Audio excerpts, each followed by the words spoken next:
Selamat pagi para sahabatku, saudaraku seiman dalam Kristus. Kami doakan kita semua selalu dalam keadaan sehat dan Tuhan selalu menjaga kita semua. Marilah kita siapkan hati dan pikiran kita untuk mendengarkan firman Tuhan.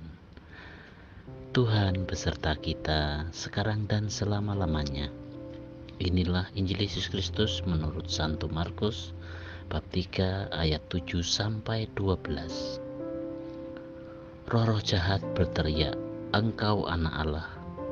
Tetapi dengan keras Yesus melarang memberitahukan siapa Dia.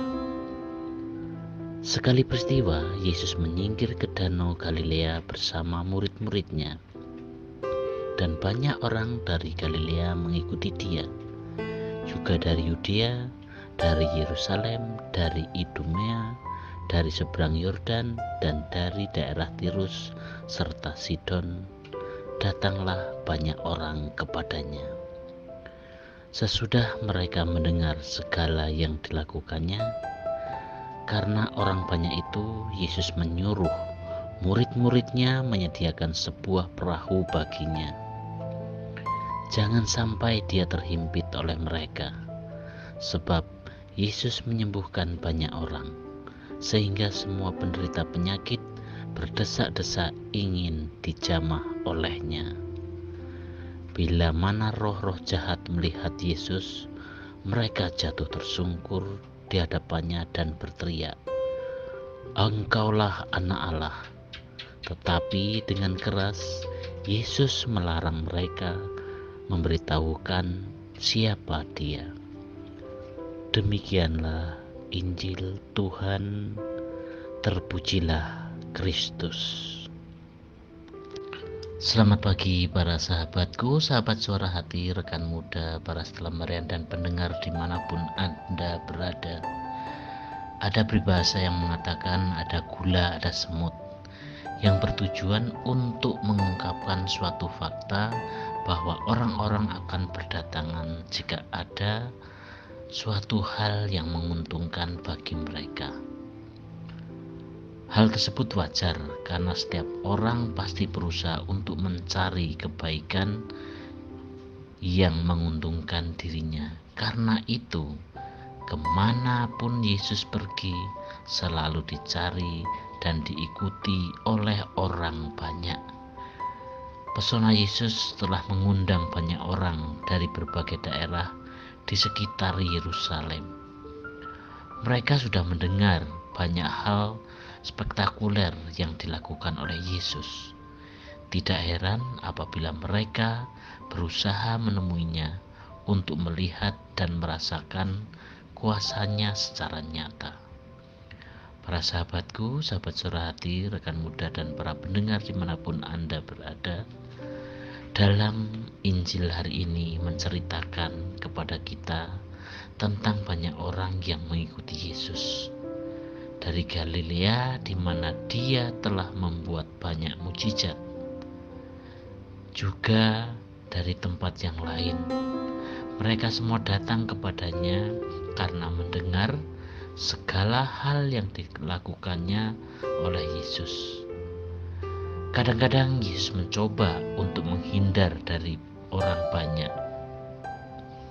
Akan tetapi, Yesus menyadari bahwa kebanyakan orang berduyun-duyun datang kepadanya untuk memperoleh sesuatu dari perjumpaan dengannya.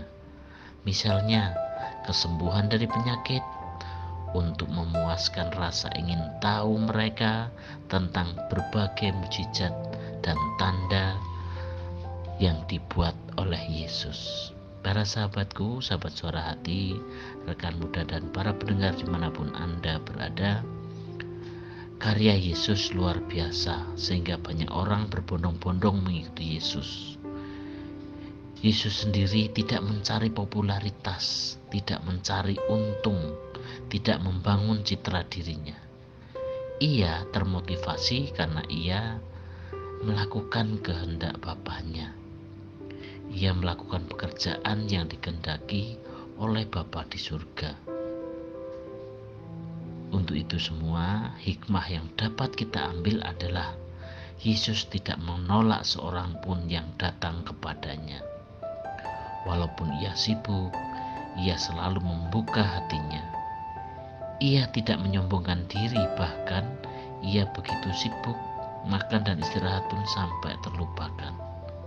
Bahkan ibu dan saudara-saudaranya tetap melakukan kehendak Bapaknya, ya, walaupun ibu dan saudaranya mencarinya, ia tetap setia pada kehendak Bapaknya.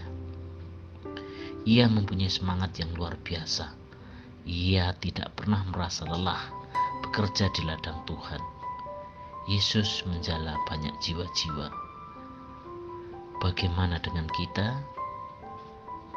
Di mana kita sibuk, begitu banyak pekerjaan, masihkah banyak pekerjaan itu sehingga membuat hati kita melupakan sesuatu yang hakiki, yaitu tentang keselamatan? Masihkah kita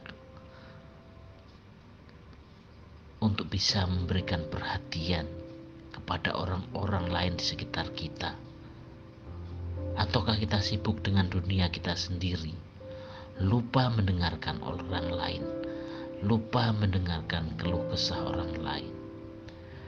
Para sahabatku, sahabat suara hati, rekan muda dan para pendengar dimanapun Anda berada, sebagai seorang beriman Kristiani, marilah kita mulai menaruh perhatian kepada sesama kita, bukan hanya untuk mencari kepentingan kita sendiri.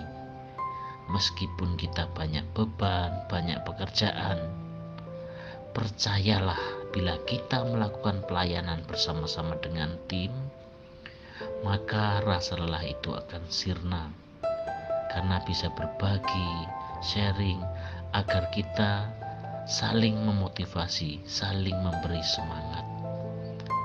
Hidup dalam identitas sebagai pengikut Kristus terkadang mengalami kesulitan, misalnya dihina, disakiti, dan keadaan yang tidak menyenangkan lainnya. Untuk itu marilah kita menjadikan hambatan dan kesusahan sebagai tantangan untuk maju dalam iman dan keteguhan. Iman kepada Yesus ditentukan dari dalam diri kita, bukan oleh keadaan di luar diri kita. Apapun yang terjadi, marilah kita kuatkan tekad untuk tetap mengikuti Yesus, sebab inilah iman yang sejati. Sebagai akhir dari permenungan kita hari ini, marilah kita siapkan hati untuk berdoa. Dalam nama Bapa dan Putra dan Roh Kudus. Amin. Allah Bapa yang penuh kasih, kami bersyukur karena melalui Yesus Putramu kami telah Engkau angkat menjadi anak-Mu dan memperoleh hidup yang kekal.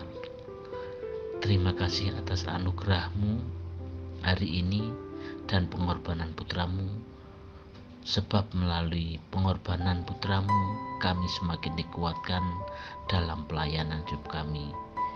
Kini doa ini kami serahkan kepadamu Tuhan, dengan perantaraan Kristus Tuhan kami. Amin.